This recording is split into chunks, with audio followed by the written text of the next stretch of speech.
আসসালামু আলাইকুম ওরহমতুল্লাহ আলহামদুলিল্লাহ ওয়াসসালাতু ওয়াসসালামু আলা রাসূলিল্লাহ।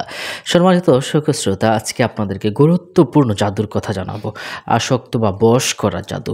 এই জাদুটা আমরা অনেকেই করে থাকি, বিশেষ করে প্রেমিক প্রেমিকা, স্বামী স্ত্রী, বাবা পুত্র মা, এই টাইপের মানুষগুলো করে থাকে। এই সমাজে প্রচলিত সবচেয়ে জঘন্য জাদুগুলোর একটি হচ্ছে আসক্ত বা বশ করা জাদু। অর্থাৎ জাদুর মাধ্যমে কাউকে নিজের প্রতি আসক্ত বা অনুগত বানিয়ে নেওয়া। এটা সাধারণত পরিচিত জনদের মধ্যেই কেউ করে থাকে। কখনো সন্দেহপ্রবণ স্ত্রী এই জাদু করে থাকে, কখনো বা সম্পদের লোভে পুত্র বা রক্তের সম্পর্কের কেউ এই জাদু করে থাকে। এই জাদুর সবচেয়ে জঘন্য ব্যবহার হচ্ছে কাউকে জোর করে বিয়ে করার জন্য এই জাদু করা হয়। নাউজুবিল্লাহ। এবং প্রেমিক প্রেমিকা যেটাকে আমরা বলতে পারি, প্রেমে রাজি করানোর জন্য বা জোর করে বিয়ে করার জন্য যে জাদু করা হয়, এটা হচ্ছে সেই জাদু। কখনো তাবিজের নামে, কখনো তদবিরের নামে, কখনো বা দোয়া কালামের নামে ভণ্ড কবিরাজরা সামান্য টাকার লোভে এই জাদু করে থাকে। সাধারণ মানুষ ইসলামী অজিফা ভেবে গ্রহণ করে দুনিয়া এবং আখিরাতে সর্বনাশ করে। নাউজুবিল্লাহ। তবে এই জাদু সবচেয়ে বেশি করে হিংসুক স্ত্রী এবং শাশুড়িরা। আল্লাহু আকবার। আল্লাহ এগুলো থেকে আমাদেরকে হেফাজত করুন।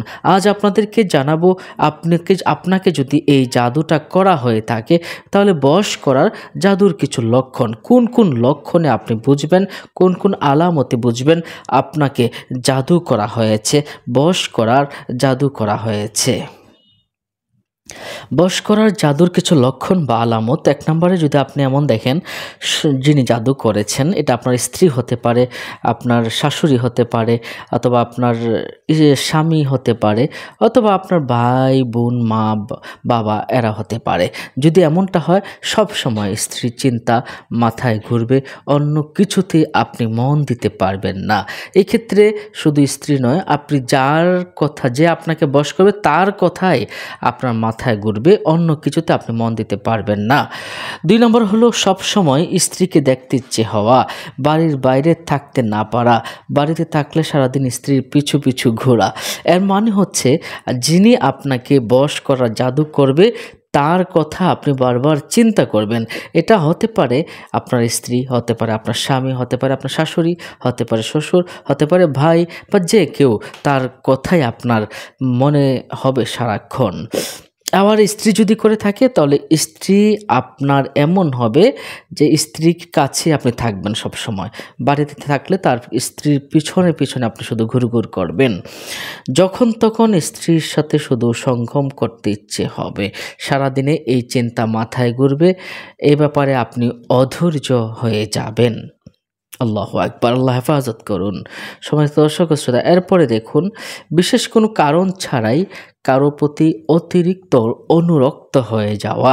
আপনি যদি এমনটা দেখেন যে আপনি কারো প্রতি খুব বেশি ভালোবাসায় ঝুঁকে পড়েছেন, হ্যাঁ, তাহলে বুঝতে হবে যে আপনাকে বশ করা জাদু করা হতে পারে। এজন্য আপনি আল্লাহর উপরে তাওয়াক্কুল করে আপনি একটু সাবধান থাকার চেষ্টা করবেন। এমনটা হতে পারে যাকে একসময় পছন্দ করতেন না বা পাত্তাও দিতেন না। এমনটা হয় না অনেক সময়, যে যাকে অনেক সময় পছন্দ করতেন না বা পাত্তা দিতেন না, হঠাৎ করে কোনো কারণ ছাড়াই তার প্রতি তীব্র ভালো লাগা কাজ করলো, পছন্দ হওয়া শুরু করলো, প্রচণ্ড রকমের প্রচণ্ড আপনি তাকে ভালো লাগা কাজ করলো। এমনটা যদি হয়, মনে করবেন অবশ্যই আপনাকে জাদু করা হয়েছে, টোনা করা হয়েছে। এখনকার সময়ে কিন্তু অনেক ভণ্ড কবিরাজ বেড়ে গিয়েছে। তারা সামান্য করে টাকার লোভে মানুষকে এই সমস্ত কাজগুলো করে থাকে। মনে রাখবেন একটা বিষয়, আমি আপনাদেরকে বলে রাখি, যারা আসক্তি করার জন্য, সৃষ্টিকে বশ করার জন্য যা তাবিজ টোনা করে, এর কারণে কিন্তু একসময় হিতে বিপরীত হয়ে যায়। আপনি ভালো করতে গেলেন, খারাপটা হয়ে যাওয়ার সম্ভাবনা হয়ে যায়। এমনটা হয় যে আপনি যাকে বশ করছেন, জাদু করছেন, এক সময় সে আপনার প্রতি এমন বশ হয়ে গেল, পৃথিবীর সব কিছু তার নষ্ট হয়ে গেল এবং তার নিজস্ব কোনো চিন্তা ভাবনা, তার কোনো কাজ করবে না। এরপরে দেখুন কোনো বাছ বিচার ছাড়াই স্ত্রীর কথা অন্ধের মতো মানতে শুরু করবে। পরে যদিও বা কখনো এটা বুঝতে পারে, তারপরও অজানা কারণে তার প্রতি নিজেকে বাধ্য মনে হবে। লক্ষণীয় বিষয় হচ্ছে প্রচলিত জাদুগুলোর মধ্যে এই জাদুর ক্ষেত্রে সবচেয়ে বেশি উল্টা পাল্টা প্রভাব হয়, কারণ জাদুর পানীয় বা পোষণ তৈরি বেশ কঠিন কাজ। আর এই জাদুতে বেশি পরিমাণে পোষণ ব্যবহার হয়, ফলে বেশিরভাগই এখানে ভুল করে আর বিভিন্ন ক্ষয়ক্ষতি হয়ে যায়। যেমন কখনো আসক্ত হওয়ার বদলে বিরক্তিকর মনোভাব বেড়ে যায়, এমনকি অনেক সময় সকল মেয়ে মানুষের প্রতি ঘৃণা চলে আসে। এই বিপরীত প্রভাবের জন্য কেউ হুট করে বউকে তালাকও দিয়ে দেয়। আস্তাগফিরুল্লাহ। এরপরে দেখুন কখনো স্ত্রী বাদে সবাই, যেমন ভাই বোন বাবা মা আত্মীয় স্বজনদের প্রতি বিদ্বেষী হয়ে যায়। এর প্রভাবে মানুষ কখনো একদম পাগলও হয়ে যেতে পারে। কেউ একদম পাগল না হলেও প্রায় পাগলের মতো আচরণও কিন্তু করতে পারে। নিশ্চয় বিষয়টা বুঝতে পারছেন প্রভাবটা কত জঘন্য রকমের একটি প্রভাব। এর প্রভাবে কখনো মারাত্মক ধরনের অসুস্থ হয়ে যায়, কাজকর্ম তো দূরের কথা, বিছানা থেকে উঠতেই পারে না। আর এজন্য ডাক্তারের চিকিৎসা করেও তেমন কোনো উপকার পাওয়া যায় না। আস্তাগফিরুল্লাহ, আল্লাহ আমাদেরকে এগুলো থেকে হেফাজত করুন। আরেকটা বিষয় দেখুন এমন জাদু যদি কেউ করে ফেলে তাহলে কি রুকিয়া করাবেন? জাদুর রুকিয়া স্বাভাবিক নিয়মে করবেন, তবে রুকিয়ার অন্য আয়াতগুলোর সাথে এই আয়াতগুলো আপনি পড়বেন। সূরা নাস ফালাকের সাথে এটা তো পড়বেনই, সাথে কিন্তু আপনি আয়াতুল কুরসি এগুলো কিন্তু পড়বেন। এছাড়াও সূরা বাকারা 165 166 নম্বর আয়াত, ওয়া মিনান নাসি মান ইয়াত্তাখিযু মিন দুনিল্লাহি আনদাদান ইউহিব্বুনাহুম কাহুব্বিল্লাহ।